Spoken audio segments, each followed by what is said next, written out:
PDIP memang lagi mengalami frustrasi tuh, karena itu psikologinya terganggu.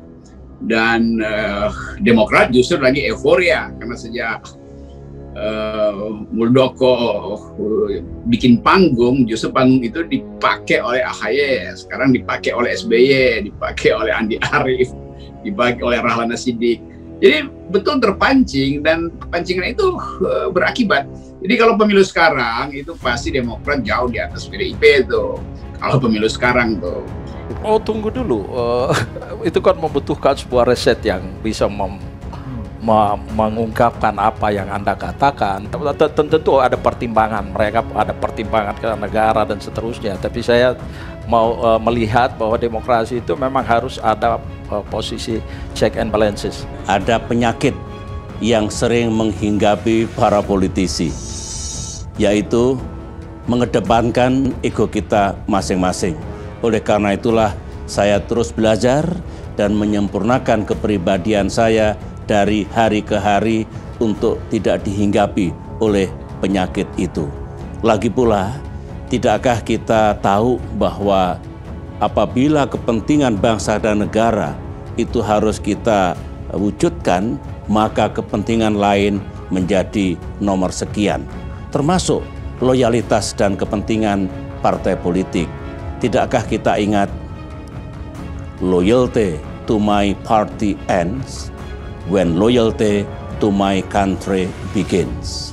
Loyalitas kepada partai politik harus berakhir manakala loyalitas kepada bangsa dan negara itu dituntut. Antara Demokrat dengan PDIP itu saling mengalahkan.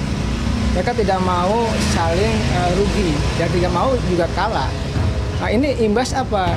Imbas perseteruan di Pilpres 2004 yang lalu, di mana kita tahu Pak SBY menang melawan Ibu Megawati di 2024. Jadi hari ini kita menyaksikan bahwa persoalan PDIP dengan Demokrat itu tidak tuntas. Karena nanti PDIP akan ditawan oleh Madam Bansos. Kalau Bapak Bansos sudah selesai puluhan tahun lalu, dan SBY udah perlihatkan bahwa ya dia memang menang dari PDIP kan, 10 tahun menang dari PDIP itu. Jadi ini sebetulnya soalnya, ini soal kader aja tuh. Nah sekarang Demokrat mempersiapkan kadernya yang namanya AHY itu. Dinasti ya pasti karena itu keluarga. Tetapi ukurannya punya akal apa enggak tuh. Dan AHY putar-putar Indonesia untuk memperlihatkan bahwa tanpa bimbingan ayahnya pun dia memang udah tumbuh karena udah diuji. Ujian terakhir adalah mengalahkan Muldoko. Kan itu prestasi besar kan. Nah sekarang kalau kita bandingkan Puan bahkan mengalahkan Ganjar di dalam pun belum bisa, apalagi mengalahkan lawan politik di luar. Kan ini intinya tuh.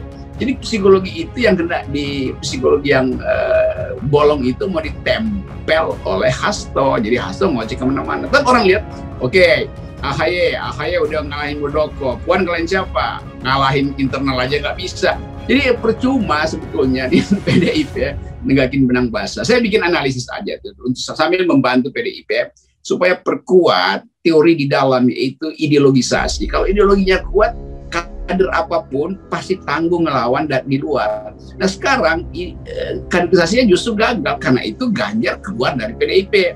Kan begitu kan?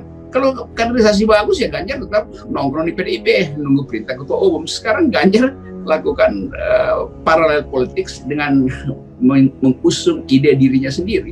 Jadi kalau kita bikin analisis sekarang, ini cuman karena psychological fatigue. Nah, kalau istilah resminya begitu, kelelahan psikologi dari PDIP itu.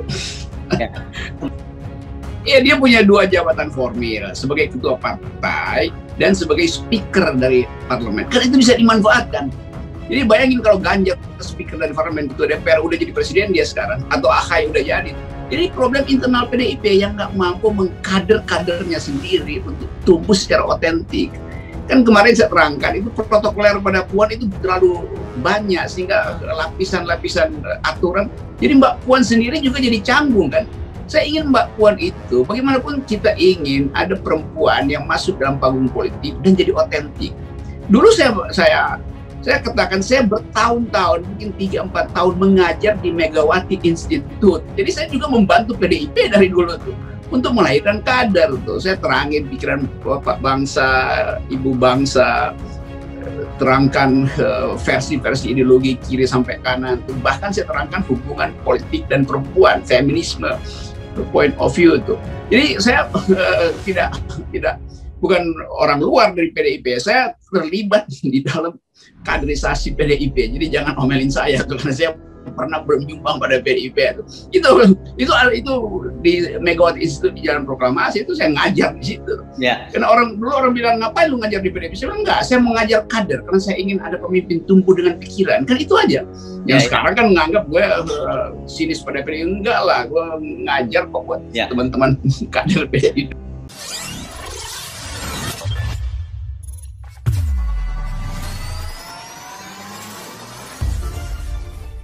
Pengamat politik Rocky Gerung mengomentari kabar yang menyebut Sekretaris Jenderal Partai Demokrasi Indonesia, Sekjen PDIP, Hasto Kristianto diminta ikut mencari buronan korupsi Harun Masiku setelah dirinya menyindir Presiden ke-6 RI, Susilo Bambang Yudhoyono.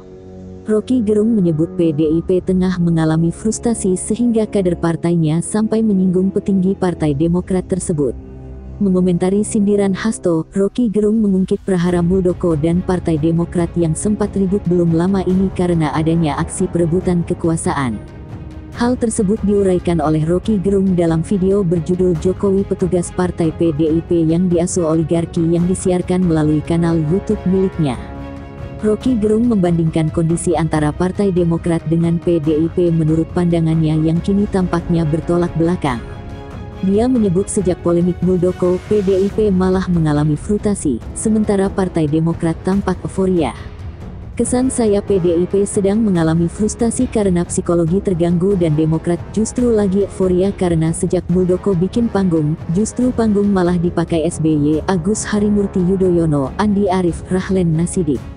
Benar terpancing, dan pancingan itu berakibat, ucapnya seperti dikutip suara.com. Bahkan menurut Rocky Gerung, apabila pemilu dilakukan sekarang, bisa jadi PDIP justru kalah dari Partai Demokrat. Kalau pemilu sekarang, Demokrat jauh di atas PDIP karena PDIP akan ditawan Madam Bansos. Kalau Bapak Bansos sudah selesai puluhan tahun lalu dan SBY sudah perlihatkan dia menang dari PDIP, kata dia. Lebih lanjut, Rocky Gerung menyinggung upaya kaderisasi Partai Demokrat yang diketahui kemungkinan akan mengajukan sosok Agus Harimurti Yudhoyono. Menurut Rocky Gerung, Agus Harimurti Yudhoyono berkeliling Indonesia tanpa bimbingan karena dirinya sudah tumbuh dan bisa bergerak tanpa SBY lagi. Ini soal kader. Sekarang Demokrat menyiapkan kadernya yang namanya Agus Harimurti Yudhoyono. Dinasti pasti karena keluarga, tapi ukurannya punya akal atau enggak, tutur Rocky Gerung. Agus Harimurti Yudhoyono mutar-mutar Indonesia, tanpa bimbingan ayah dia sudah tumbuh. Ujian Agus Harimurti Yudhoyono terakhir sudah mengalahkan Muldoko, sambungnya. Menyoal PDIP, Rocky Gerung justru merasa sebaliknya. Dia menilai masih ada polemik antara Puan Maharani atau Ganjar Pranowo. Menurut Rocky Gerung, Puan Maharani mengalahkan sesama kader PDIP saja belum bisa, apalagi mengalahkan lawan politik di luar. Puan mengalahkan Ganjar Pranowo di dalam pun belum bisa, apalagi di luar. Psikologi yang bolong mau ditempel oleh Hasto jadi ngoceh, katanya menandasi.